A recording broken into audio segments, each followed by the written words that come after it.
Hello, everybody. Welcome to another episode of Healing is Power. Today I'm with my good friend, Mike, aka Mike the Model. If you guys remember, I was talking about this on my last podcast. I was going to be interviewing him, getting his spiritual input on, his journey doing, modeling and stuff out here in Atlanta. So, Mike, you want to introduce yourself and tell us what clothing line you got on today? My name is Mike the Model from Staten Island, New York.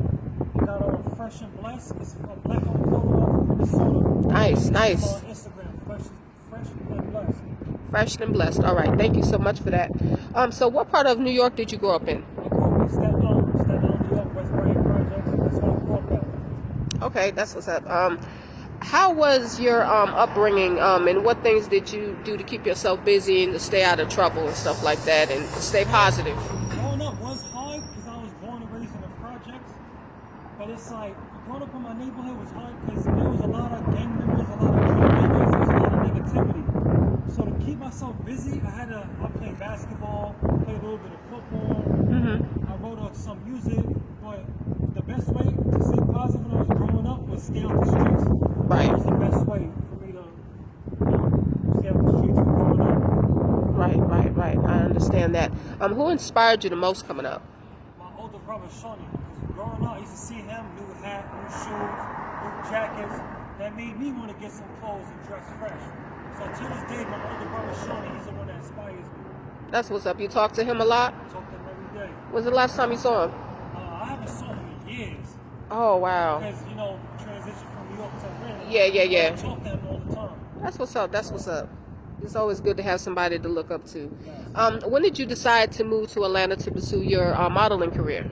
I decided when COVID happened. When COVID happened in New York, all the stores were shut down. My job shut down. So I was just walking around looking like a zombie. I had friends tell me, come out here, come visit. So when I came out here to visit, I liked it and I wound up staying. So here I am a year later, I'm still out here, still grinding. That's what's up. So it's like COVID is a reason why I came out here. Yeah. I think a lot of people left New York when COVID hit, because COVID hit New York, I think, besides California, I think COVID hit New York the worst. Worse. Yeah.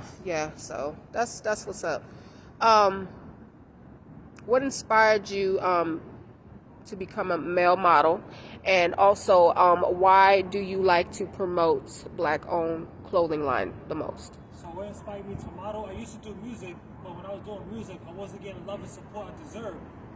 So, like I said, dressing fresh all the time, with new outfits on. My friends told me I should model. I didn't think I could be a model. But once I started doing photo shoots and seeing how the edits come out, I loved it and I fell in love with it. So I love modeling. I love it and I'm still here doing it and I'm going to keep going. That's what's up. I love to hear stuff like that, staying, positive and everything. And that's what this podcast is about, healing, staying positive. So, I really love that.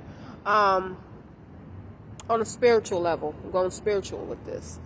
Can you tell the listeners out there, kind of like different things that you do to stay positive? Like, do you pray? How spiritual are you? Do you talk to God a lot? Like, what do you do on a spiritual note to stay positive, even when life hits you with unexpected things? On a spiritual level, for me, I just pray.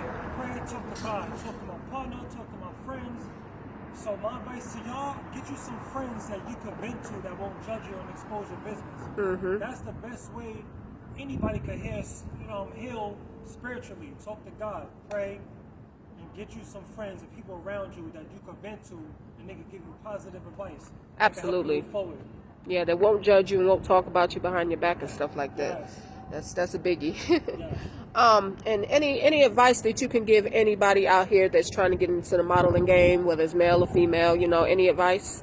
The advice I'll give to you: one, get you some business cards, get you a photographer that do some photo shoots of you, and watch out who you give your money to. Me as a male model, I've been scammed twice because I gave my money to the wrong people.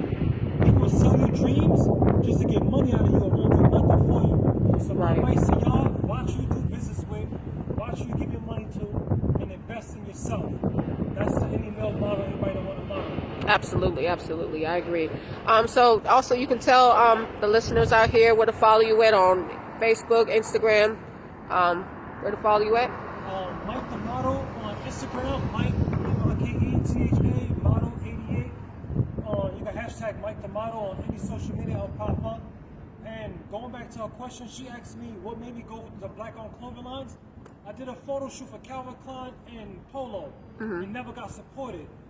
And my people was the only people that supported me. So I was like, why go jump to these foreigners when I could just support my own people? Makes the way sense. I support foreigners. Right. So now I support only black-owned clothing and a model for black-owned clothing. If you got a black-owned clothing line, you need models, hit me up and I'll shoot in your clothes. All right, that's what's up. That's what's up. Also, just to let my listeners know a little bit about me and Mike. We've been friends for over 10 years. I met Michael at a very delicate time in my life. I had just lost my mom. And, you know, it's in the Bible that, you know, God will send you a comforter. And he was really that comforter, you know, when my mother passed. So we've been friends, and, you know, it's been real ever since. And I didn't think I was going to see him again, but it was crazy. We were talking on Facebook one day, and he was like, hey, I'm down here in Atlanta. I was like, really? I'm down here too? He was like, oh, word? And we just clicked back up, and it was like we never left, you know? So, but, you know, everybody, thank you for listening in. Again, this is Healing is Power. You know, we talk about healing and staying positive. And Michael, thank you so much for allowing me to interview today. And no problem. And you guys stay blessed out here.